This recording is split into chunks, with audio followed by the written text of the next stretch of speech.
26 de junio fue un autogolpe de Estado. Entra en escena Aníbal Aguilar, la persona que ustedes ven en la pantalla. Una persona que ha sido sindicada y señalada como la autora intelectual, es decir, la cabeza que desde el mes de mayo maquinó, preparó y gestó junto a Juan José Zúñiga, general de las Fuerzas Armadas, este intento de golpe militar contra el poder legalmente constituido. Tras esa declaración, tras aquella sindicación, aparece también en escena información respecto a que Aníbal Aguilar trabajó en el Ministerio de Defensa. Trabajó muy de cerca al ministro de Defensa, Edmundo Novillo. Hay un comunicado que se ha conocido en las últimas horas y que señala que Aníbal Aguilar fue destituido de esta cartera de Estado el 27 de junio de la presente gestión, es decir, algunas horas después de este golpe militar fallido en las puertas de Palacio de Gobierno. Hemos invitado la noche de este martes al ministro de Defensa, Edmundo Novillo, a quien vamos a darle la bienvenida. Ministro, buenas noches, gracias por atender nuestra invitación. Hay una serie de interrogantes, una serie de preguntas respecto a cómo era posible que el autor intelectual, el ideólogo de este golpe militar fallido, como lo señala el gobierno nacional, haya estado trabajando en el Ministerio de Defensa, y hay quienes señalan incluso que trabajaba muy cerca junto a su persona. Ministro, buenas noches, ¿qué le puede decir al país? Muy buenas noches, Junior, un saludo al pueblo boliviano. Gracias por la oportunidad de la entrevista.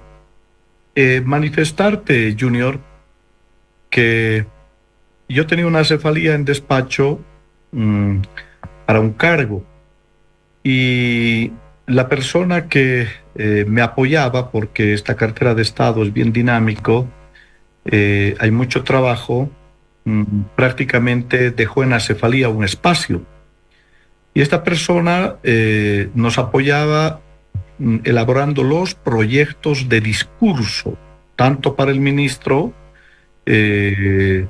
pero proyectos de discurso que yo en lo personal los revisaba y hacía inclusive las correcciones. 2, 3, 4 veces he hecho hacer correcciones de discursos, sobre todo porque hay que cuidar los discursos, porque es un mensaje a las Fuerzas Armadas y al pueblo boliviano.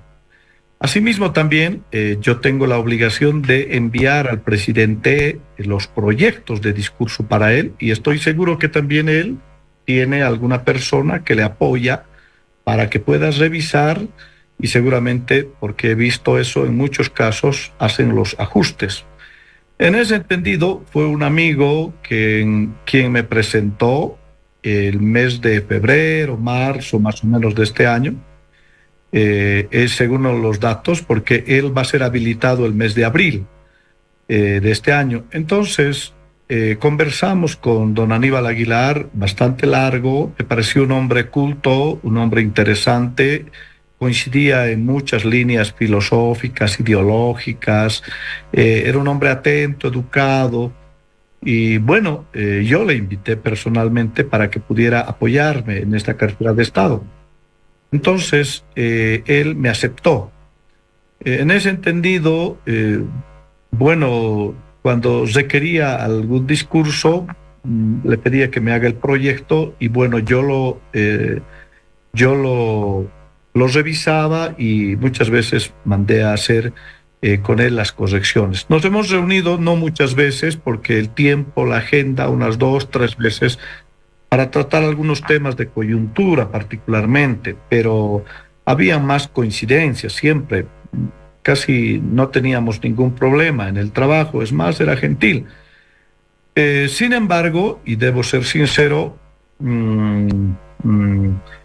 la noche del 26, el ministro de Gobierno me informa que, no la noche, ya la madrugada del 26 propiamente, me informa que este señor Aníbal Aguilar, el que trabajaba conmigo, era una de las personas que había estado en la reunión en el Estado Mayor, y que era parte de los él estaba involucrado en los hechos el 26 de junio.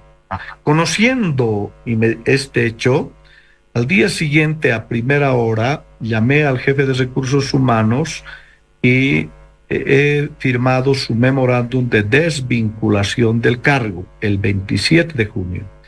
Y le pedí a nuestro jefe de recursos humanos que esto se procesara como corresponde de acuerdo a norma, su desvinculación. En ese entendido, pues el señor Aníbal Aguilar ya no forma parte de esta cartera de Estado. Yo quedé totalmente sorprendido, no sé, aún no conozco sus declaraciones, en realidad qué es lo que manifiesta y de qué manera está involucrado y qué dice en su defensa, no conozco. Entonces yo quedé totalmente sorprendido que haya estado involucrado el señor Aníbal Aguilar. En ese entendido, yo quiero manifestar de manera muy clara que esa fue la relación que tuve con él, no de mucho tiempo atrás. Claro, en algún momento conversábamos que también era familiar, hermano del ex ministro de Educación, pero él me dijo que no mantenía prácticamente relación con su hermano, era muy poco, que él hacía su vida y también él. Entonces, en una relación muy cortés hubo esta designación de buena fe. Yo le digo Junior, y esto es en los hechos que ha ocurrido con la vinculación y la desvinculación al Ministerio de Defensa del señor Aguilar. Ministro, ¿cómo se siente una semana después de lo suscitado en Plaza Murillo? Hay muchos opositores y el propio Evo Morales que pone en tela de juicio lo que pasó en la Casa Grande del Pueblo, allí en las puertas del Palacio de Gobierno. Es más, hay quienes señalan y sindican a una filtración de información desde su cartera de Estado y recuerdan que usted fue un hombre muy cercano a Evo Morales. ¿Cómo se siente cuando el principal autor intelectual estaba allí compartiendo, digamos, estructura con usted, que es la cabeza de las Fuerzas Armadas? Cuando yo me enteré, en realidad quedé casi compungido. Me dio rabia en cierta manera y sorpresa a la vez, ¿no? No sé explicarle en realidad el sentimiento de ese momento, pero dije, este señor se va. Mañana a primera hora se va de este cargo. Segundo, yo quiero serle muy sincero. Yo soy una persona que asumo mi responsabilidad de la manera más legal, de la manera más transparente, de la manera más ética en las funciones que me toca desempeñar. Y lo hago y lo he hecho siempre así. No es la primera experiencia que tengo en la función pública. Yo he sido presidente de la Cámara de Diputados, he sido gobernador, he sido alcalde. Antes que seamos gobierno nacional por el MAS, yo era alcalde de Totora cuando Banzer y Tuto Quiroga eran presidentes. Entonces, de manera que tengo experiencia en este ámbito y uno se lleva amargas sorpresas a veces con los funcionarios, porque sucede que en un momento dado estás en una conversación y te genera confianza y esa confianza hace que tú puedas darle una responsabilidad para que te apoye, para que sea parte de tus colaboradores. Pero cuando estas personas fallan, estas personas, es decir, no cumplen a cabalidad, estas personas no están en la línea correcta del trabajo, pues también los desvinculas. Y si corresponde, pues el proceso. Y ahí el señor Aníbal Aguilar está afrontando un proceso y él tendrá que aclarar cuál es el grado y el nivel de participación que tuvo en los actos del 26 de junio.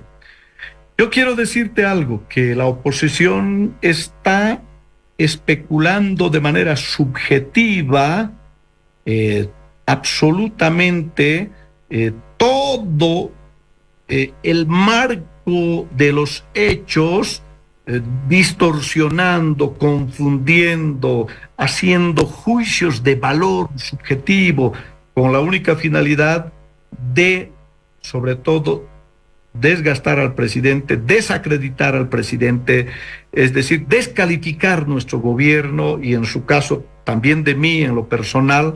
Y claro, esto es lo que está sucediendo con toda la oposición. Y más es mi sorpresa que el discurso parece tan uniforme, no solo de la oposición, de nuestros enemigos históricos, de la derecha propiamente, la derecha fascista, sino que también, es decir, todos los que le siguen la línea al expresidente Morales están en esa misma línea discursiva, con los mismos argumentos, casi no hay diferencia entre ellos. Y lo sorprendente es que en lo internacional también se ha sumado Milei. Claro, Milei, todos lo conocemos, su posición política, uno no puede dudar que esté en esa posición. Claro, Evo ha querido apartarse de él, pero simplemente diciendo que es un acto de injerencia. Pues claro que es un acto de injerencia, pero en el fondo coinciden diciendo que fue un autogolpe en el concepto esencial, fundamental, en el núcleo de los hechos del concepto.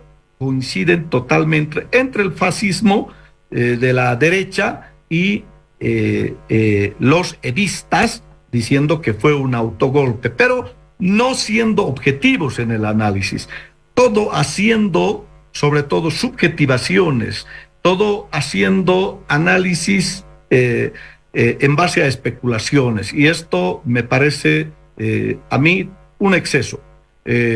Entonces, yo quiero decir a la ciudadanía el máximo cuidado con toda la información distorsionada que está manejando la oposición. Y esto hay que decírselos en esta pelea política, y en la pelea política lo que hace irreconocible a nuestro expresidente Morales es ya su falta de sinceridad ante las cosas. Siempre está, esto me han dicho, este compañero patriota, este militar me ha pasado, espero que no sea verdad, pero yo creo que sí. Entonces, todo su discurso está basado en información, como en el tema del Plan Negro. Ya, bueno, me acusó y saca unas pruebas, no sé quién se lo ha elaborado.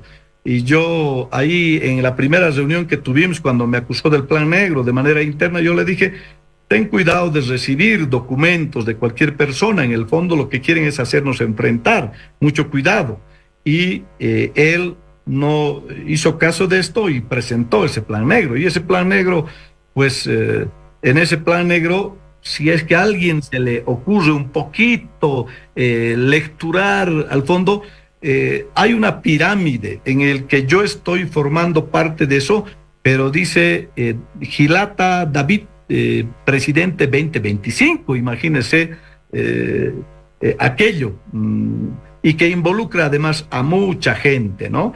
Yo creo que algo que nos caracterizaba en el pasado era la sinceridad, era además la objetividad, era además la diferencia de nosotros con nuestros opositores, era lo filosófico, lo ideológico de nuestra visión sobre el Estado, sobre la sociedad, sobre la economía, esto sobre lo social era lo que nos diferenciaba, y nosotros teníamos un discurso más filosófico ideológico, y ahora no, es decir, es una carga ya no de discurso ideológico, filosófico, y eso me preocupa por las generaciones nuevas que ahora están y han nacido en esta coyuntura de la revolución democrática y cultural, o en este periodo de la revolución democrática y cultural, que los está desorientando, los está prácticamente desideologizando. Y esto es muy grave porque en realidad les está sembrando toda una duda de ver cuál es el camino correcto del proceso de la revolución democrática y cultural. En ese entendido, pues yo quiero decir que muchas afirmaciones de las que hace el presidente Morales carecen de certeza, de verdad, y no son objetivos.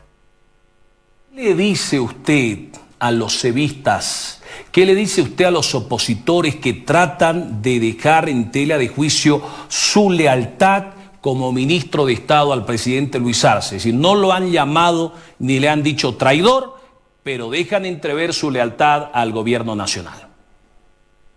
No, yo quiero ser muy sincero ahí con usted, Junior. A ver, yo, mis principios filosóficos, ideológicos, los mantengo. Y quiero decirle por qué.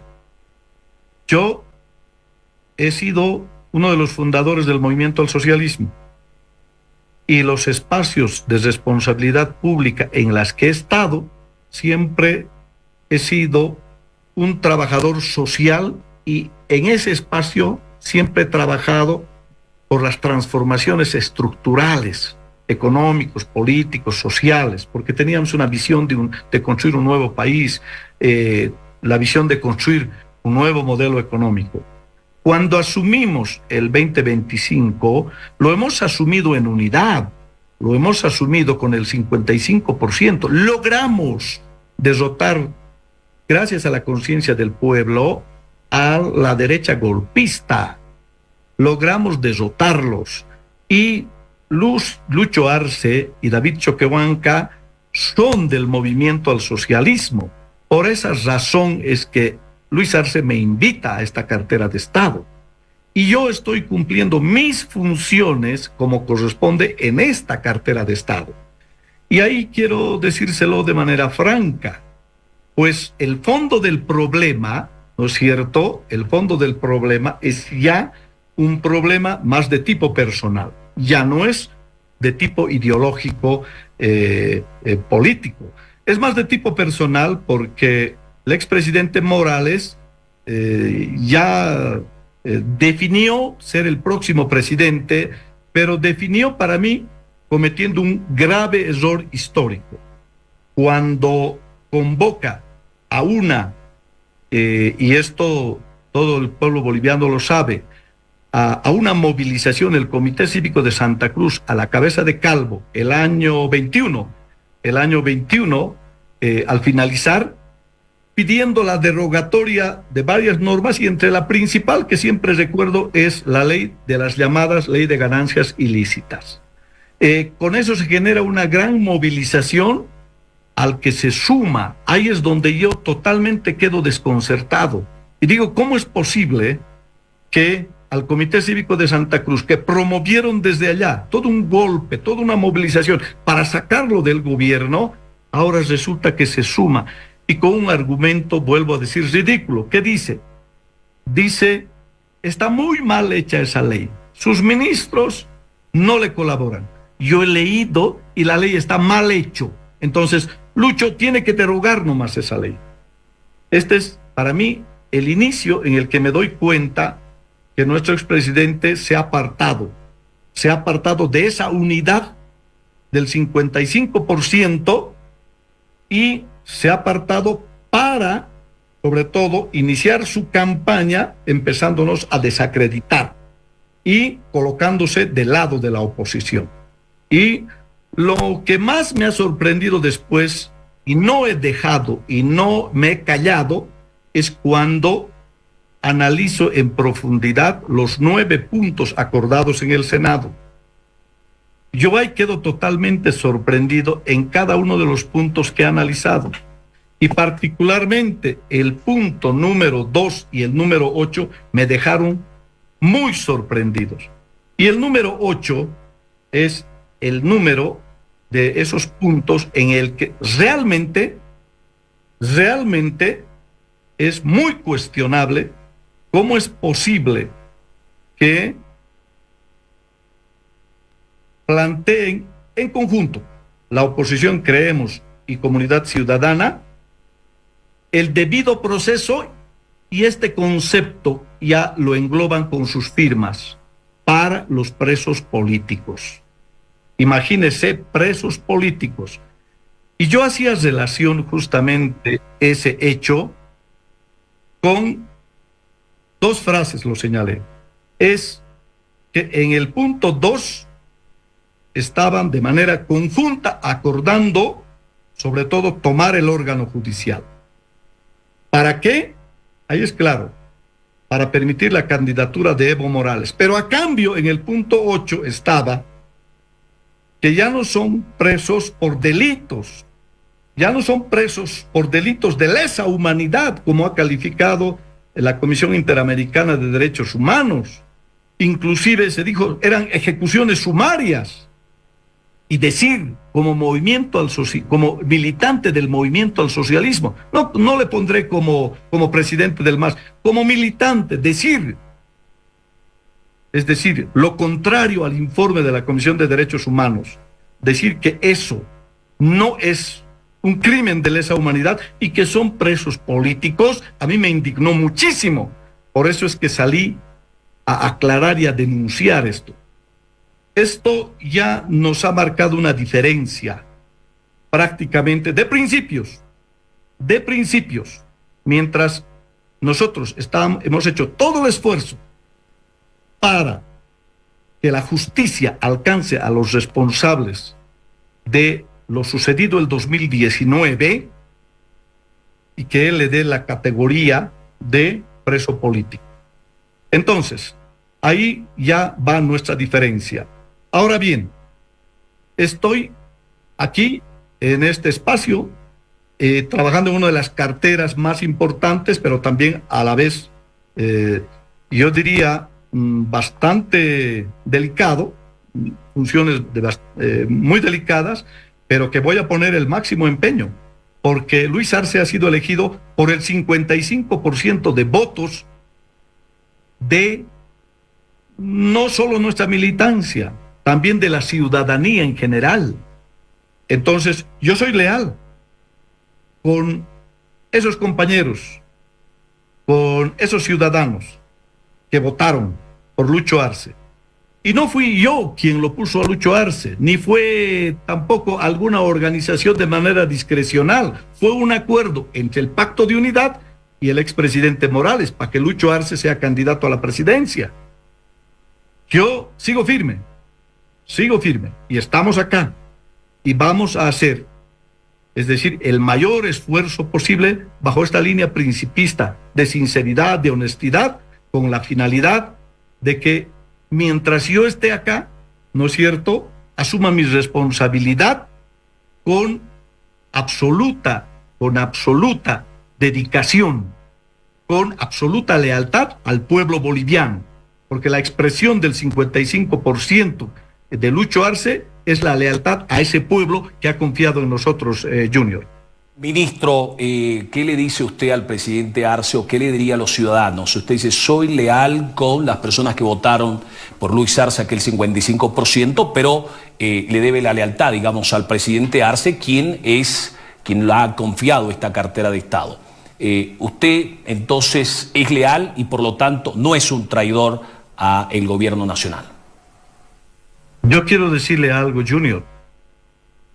Alguna vez que hemos conversado con el presidente, siempre le hemos dicho que en esta gestión de gobierno tenemos una responsabilidad con la patria, con el país, con todos los bolivianos, que él defina siempre, es decir, de la forma más pertinente, más adecuada, de la forma más idónea a quienes lo van a acompañar. Y quienes lo estamos acompañando, si en algún momento él considera que debe cambiarnos, estamos a su disposición. Estamos para asumir, porque esa es la facultad privativa del presidente. Y consiguientemente, mientras él me dé esa confianza, vamos a seguir trabajando. Pero aquí hay un elemento que justamente va con los hechos del 26 de junio. A mí me llamó mucho la atención que el general Zúñiga, cuando toma en armas la Plaza Murillo y está haciendo todo el esfuerzo armado para entrar a Palacio, hace unas declaraciones. Dice, vamos a liberar a los presos políticos. Esto me llamó mucho la atención y mi memoria inmediatamente fue al punto 8 del acuerdo que firmaron evistas, en realidad de Comunidad Ciudadana y de Creemos. Y dije, ¿cómo está coincidiendo esto en el discurso de este general? Que, bueno, se ha insubordinado y ha comandado junto a otros dos es comandantes de la Fuerza Aérea y la Armada Boliviana, ¿no es cierto?, está liderando un golpe de Estado, porque no existe la figura tipificada en el código como golpe de Estado, pero ¿cuáles son las acciones de un golpe de Estado? Es tomar por la fuerza, ¿no es cierto?, y las Fuerzas Armadas tienen el poder de fuego, aprovechando que tienen el poder de fuego, es tomar por la fuerza, ¿no es cierto?, el gobierno. Y eso es lo que pretendía Zúñiga. A mí no me queda ninguna duda de que él pretendía tomar el gobierno, porque antes de eso declaró también que va a haber un nuevo gabinete. ¿Quién tiene la facultad de formar un nuevo gabinete, Junior? Constitucionalmente es el presidente. Si uno entiende lo que está diciendo Zúñiga, él estaba diciendo, voy a ser el próximo presidente y voy a constituir un nuevo gabinete. Entonces, ahí, para mí, está absolutamente claro que él tenía el objetivo de tomar el gobierno. Y en ese intento, él va a frustrarse, va a fracasar. ¿Y por qué va a fracasar? Esto también es importante decirlo. Hace un momento estuve en el programa de Pepe Pomacusi. Lo dije de manera muy clara. Muchos ciudadanos están pensando que todo el mando militar se ha insubordinado, todo el mando militar se ha sublevado. No. El comando en jefe, es decir, la máxima autoridad militar, el almirante Vigabriel, el jefe de Estado Mayor del comando en jefe, el inspector del comando en jefe, cuando yo me comuniqué con ellos, en la mañana, al ver que había movimientos raros de tropas, le dije que les convocaba mediante el almirante Vigabriel, mediante el comandante en jefe, el comandante de las Fuerzas Armadas, inmediatamente y de emergencia en mi despacho a una reunión de mando militar, y que él debería convocar, y ese es el conducto, a los comandantes de fuerza. Él me dijo, es su orden. Entonces, al poco rato, porque yo estaba muy preocupado, le llamo y le digo, ¿está viniendo, general? Sí, estamos viniendo, pero quiero informarle que solo estamos viniendo 3, porque los otros 3 comandantes no responden al llamado, no me contestan. Pero como usted nos ha convocado, estamos viniendo los 3. Llegaron aquí a mi despacho unas breves palabras y lo que les dije yo. Tenemos que desactivar este golpe de Estado, esta insurrección, este alzamiento armado. Y ahí les dije, llamen a las unidades militares y díganles que no hay orden del capitán general, ni del ministro, ni del comando en jefe para que movilicen tropas. Y que no movilicen las tropas. Y si movilizan, van a tenerse a las consecuencias. Entonces, ellos llamaron para advertirles a los comandantes de las unidades, de las grandes unidades, pequeñas unidades, para que no, es decir, hagan caso de el mando y del llamado que les hacía y la instrucción que les daba los comandantes de fuerza. Yo quiero decirle que en una de esas llamadas, les recuerdo muy bien, el general Peñalosa habló con el comandante de Viacha y le dijo, no hay instrucción del capitán general ni del ministro, está aquí en mi delante y aquí estamos el comando en jefe, te vas a meter en problemas, vas a tener problemas, no puedes acatar, le dijo de mi lado, y vas a tener problemas.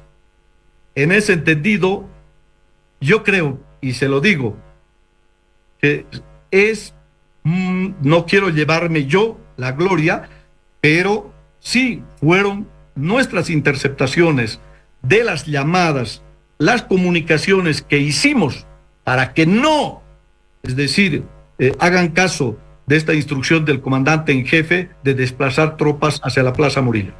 Y más después Zúñiga va a confirmar cuando ya es detenido. Le van a preguntar, yo recuerdo que ya estaba detenido para eso, pero de todas maneras, él dice algo, ¿por qué fracasó el golpe? Y él dice, porque varias unidades militares que tenían que sumarse no se sumaron. Me fallaron unidades militares del ejército, también la Fuerza Aérea, la Armada Boliviana, y lo dijo así. Entonces, ahí nos dimos cuenta que realmente el trabajo que habíamos hecho con el comando en jefe había tenido algún resultado, porque después ya nos desplazamos, por orden del presidente, nos desplazamos con los tres oficiales generales, dos generales y un almirante, para el cambio de mando militar, y el comando en jefe, junto conmigo, en vehículos diferentes, claro que sí, llegamos a Casagrande y participamos, y puede verse en las imágenes, el comando en jefe está presente y el presidente los saluda, inclusive a ellos, y se procede al relevo del mando militar en el nivel de los comandantes de fuerza. Eso es importante, porque hay dos niveles del mando: los comandantes de fuerza, y por encima, una promoción más arriba, está el nivel del comando en jefe, que son también tres oficiales de las distintas fuerzas y de la misma promoción. Pero algunas puntualizaciones que se las tengo que hacer porque son preguntas que se hace la ciudadanía. Por ejemplo, ¿a qué hora advierte usted, junto a estos tres comandantes, que se tiene que desactivar, como usted llama, este golpe militar fallido? Punto uno. Punto dos, si ya había esta información de que estaba en curso un golpe de Estado, ¿por qué por una cuestión de seguridad de Estado no se trajo, por ejemplo, o no se sacó al presidente Luis Arce de la Casa Grande del Pueblo? Y una tercera pregunta, ¿por qué, si ya se sabía que estaba en curso un golpe de Estado, no se cierran las 4 esquinas de acceso a Plaza Murillo? A ver, la primera pregunta, Junior, me gustaría que me lo vuelvas a hacerlo para ir respondiéndote pregunta por pregunta. Sí, ministro, ¿a qué hora usted llama y a qué hora empiezan a comunicarse telefónicamente con las unidades advirtiendo que había en curso un golpe de Estado? ¿Qué hora era esa? Desde la primera llamada que recibo yo y que me alertan que hay un movimiento extraño de tropas que se desplazan de Chayapata rumbo a Oruro y La Paz, es que yo tomo diferentes acciones. Pero en eso también llamo. Esta primera llamada, mire, yo estaba en ese momento, porque todo te sorprende, estaba trabajando precisamente porque teníamos que porcionar el mando militar ese día. Estábamos trabajando en todos los instrumentos para que se proceda al cambio del nuevo mando militar, inclusive el discurso, se lo digo con eso. Entonces, ahí resulta que el tiempo en el que yo me comunico con el comandante en jefe más o menos es al mediodía o un poco pasado el mediodía. La hora precisa, porque uno no mira su reloj para hacer las cosas, sino hace las cosas porque la emergencia así nos está obligando. En ese entendido, ha debido ser pasado el mediodía, tipo 1 tal vez, o algo más o menos ese tiempo, o 2, estoy por ahí, no preciso, pero fue más o menos en ese tiempo. Ministro, usted dice a partir del mediodía, es decir, 1 de la tarde, un poco más, un poco menos, porque obviamente era un momento de mucha tensión. Usted dice: empecé a llamar por teléfono junto a los comandantes a las diferentes unidades para advertirles que había en marcha un golpe de Estado y que no movilicen las unidades mecanizadas. ¿Por qué no se trajo al presidente, ministro? Sí, lo escucho. Eso lo hacemos después de la comunicación que vamos a tener con él, porque en la primera comunicación le voy a preguntar: almirante, ¿conoce usted este movimiento de tropas de Chayapata? Él me dice: no conozco. Le digo yo me he comunicado con Zúñiga y él me ha dicho, textual, así me ha dicho: voy a averiguar y le devuelvo la llamada. Y después ya nos responde la llamada el general Zúñiga. Entonces ahí es donde le llamo al comandante en jefe, porque tenía que hacerlo, es la máxima autoridad de las Fuerzas Armadas. Y le digo: ¿conoce usted de esta operación extraña, de este movimiento militar? Él me dice: no, ministro, no conozco. Y yo le digo, ahí le digo, le convoco a mi despacho a todo el mando militar, para tener una reunión de emergencia y considerar la situación que está ocurriendo en las Fuerzas Armadas. Pasa un tiempo no le digo más o menos cuánto, me vuelvo a comunicar con él y le digo, ¿están en camino? ¿Están viniendo? Y él me dice, sí, estamos viniendo, pero solo 3 del comando en jefe. Los comandantes de las fuerzas no nos responden, me dice. No nos responden, pero estamos viniendo los 3. Entonces, al cabo de un tiempo, llegan a la oficina. En ese momento ya me había comunicado yo, inclusive con el presidente, porque ya le había informado de este movimiento raro de tropas. Quedamos en que él iba a hablar personalmente con Zúñiga, con el general Zúñiga, porque la actitud de él era bien extraño, que después de responderme ya nos respondía.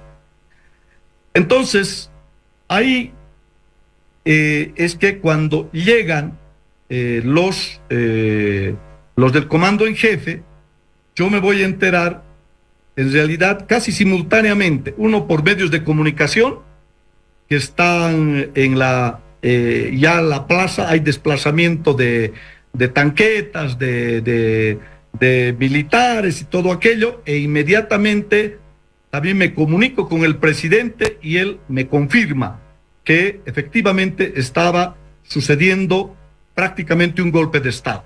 Y ahí es cuando nosotros, cuando yo les digo, hay que llamar a las diferentes unidades militares de que no vayan a la plaza militar, de que se retiren de la plaza militar.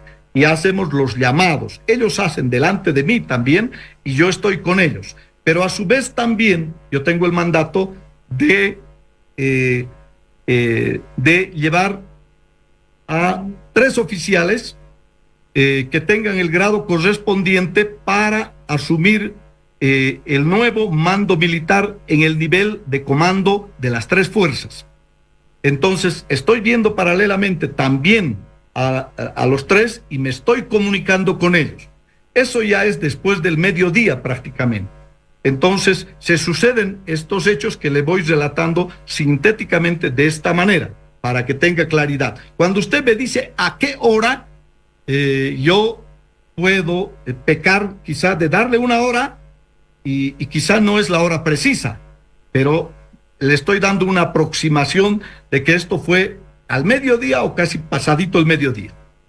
Ministro, ¿no les dio tiempo de llamar a Eduardo del Castillo, por ejemplo, a decir, ministro, está en proceso un golpe de Estado, cierre las 4, deje abierto el Zoom, por favor, allí el audio?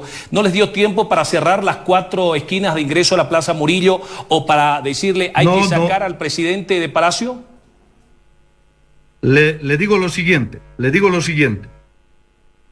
Él más bien se comunica conmigo, en esto quiero ser sincero, y me dice, ministro, ¿qué está pasando en la plaza? Y yo les respondo, el general Zúñiga creo que es el que ha ordenado el desplazamiento de estas tropas. Yo le digo, hay que tener cuidado con la policía, porque a mi memoria se vienen los hechos de febrero. Yo le dije, hay que manejar con cuidado la situación. Creo que le dije en estos términos, pero que hay que tener cuidado de que no se enfrente. Y él me dijo, no te preocupes, yo estoy aquí y yo voy a ver. Esa fue la única comunicación que mantuvimos, pero para claridad de todos, hemos tenido la comunicación. Mi temor era que ya, cuando nos sorprende la plaza principal tomado, mi temor era que salga la policía y podamos tener un enfrentamiento. Yo he vivido, por si acaso, Febrero Negro, era diputado. Mi temor era que no ocurra este enfrentamiento. Y después ya me informaron que Zúñiga había pedido al comandante de la policía plegarse, no había aceptado y consiguientemente solo la policía quedó encuartelada. Le agradecemos gentilmente, le agradecemos gentilmente, ministro, por haber atendido nuestra invitación y darnos algunas luces. Sí. Responder. Gracias, ministro, gracias. Le agradecemos por darnos mayores luces respecto a esto que vive el país. Se ha cumplido una semana y las investigaciones prosiguen y continúan respecto a este tema. Su despedida, ministro. Solo quiero decirle a la ciudadanía que después de la posición del nuevo mando militar, hemos tomado la situación ya con el comando en jefe, con los comandantes de fuerza, para cambiar los estados mayores para relevar las grandes y pequeñas unidades en función también a la seguridad y la confianza que teníamos que tener para el futuro. Se ha trabajado en todos estos temas y los comandantes de fuerza han estado trabajando en eso y hemos tenido reuniones, comunicaciones y vamos permanentemente comunicándonos. Lo que quiero decir es que quienes han promovido esto es un pequeño grupo de malos militares. La gran mayoría de los militares no están involucrados en esto. Lo que hay que hacer es siempre rescatar que esa gran mayoría de los militares que no acataron, son militares patriotas y son militares conscientes de su rol constitucional y sobre todo de garantizar la estabilidad del gobierno legalmente elegido, que es un mandato constitucional. Y lo otro que es también bien importante, hay que decirlo, la misma Constitución dice que la disciplina, la jerarquía, la obediencia, ¿no es cierto?, son los principios que rigen en las Fuerzas Armadas. Y consiguientemente, el capitán general tiene la facultad privativa de nombrar y de destituir su mando militar. Y en cualquier momento, consiguientemente, es decir, esa facultad privativa le da al presidente sobre todo el mando ante las Fuerzas Armadas y la posibilidad de cambiar y de destituir. Ahí hay que decirle muy claro, la Constitución es la que juran nuestros hermanos militares respetar y hacer respetar. Y la gran mayoría de los militares estamos seguros que no están involucrados en esto, o muchos de baja jerarquía, quizá en algún momento hicieron caso, pero fue por órdenes superiores. Todos estos temas van a ser sujetos de investigación en la justicia ordinaria, pero también ya se han iniciado los procesos en el ámbito militar. Yo quiero decirte, Junior, aquí bien clarito, están diciendo que es un autogolpe, que probablemente esto haya sido un teatro acordado entre Zúñiga y el presidente. Yo quiero decirle, Zúñiga, ¿será que podía haber aceptado uno?